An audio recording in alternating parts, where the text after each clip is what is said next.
Good morning. It is 7:06 a.m. on Sunday, February 14th, 2016, Valentine's Day.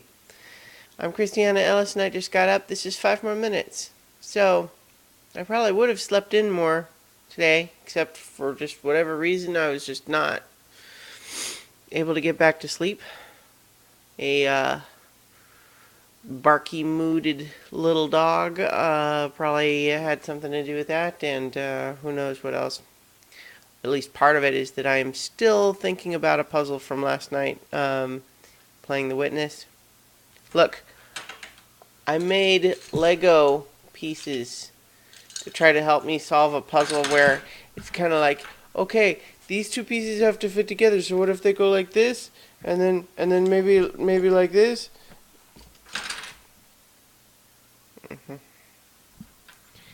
Yeah. So in any case, I'm continuing to play the witness and enjoying it.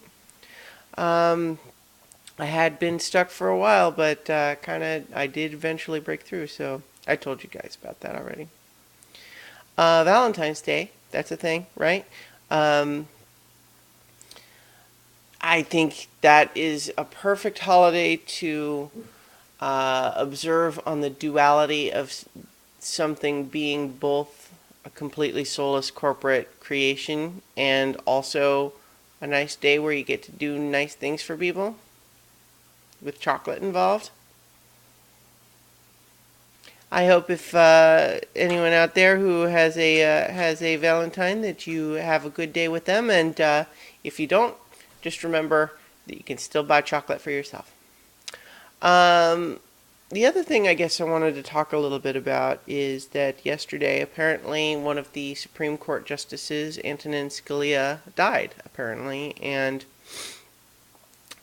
I was seeing some interesting discussions on my, various social media feeds, but a lot of them boiled down to one of two responses. One, being somewhat actually happy that he's gone, and also people saying, hey, come on, you guys, let's not be happy that a person died.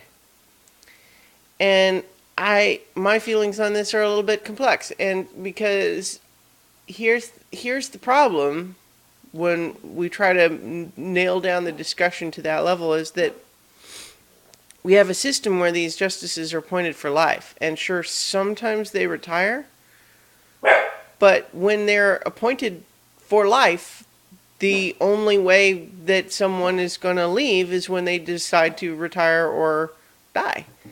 And although it's sad when a person dies for that person's family and those who knew him and were friends with him, and we can recognize that there's a human being who has died, but he was 79. It sounded like he went in his sleep. As these things go, that's not a terrible way. And so we can recognize the sadness that a human being has gone, but at the same time, he represented one of the more aggressively conservative members of the Supreme Court that I disagreed with quite a lot, and I thought he was kind of an obstacle in the way of social progress in a lot of cases. And I don't think it's wrong to be happy that he won't be doing that anymore.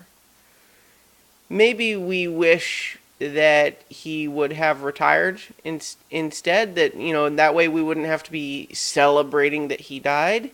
But I think that you can make the distinction between being sad that a human being has died and being happy that someone you didn't like is no longer on the Supreme Court. Okay? So I understand that, hey, let's try to avoid being vultures and gleeful that someone has died, but let's also recognize that the system forces that correlation on us in this case. If we want to be happy that he's not on the Supreme Court anymore, that does not make us ghoulishly giggling over the death of a human being. They're not the same thing, even if the actual event forces those two things to overlap in this case. So in that event, I would say being happy that he's no longer on the Supreme Court is perfectly acceptable.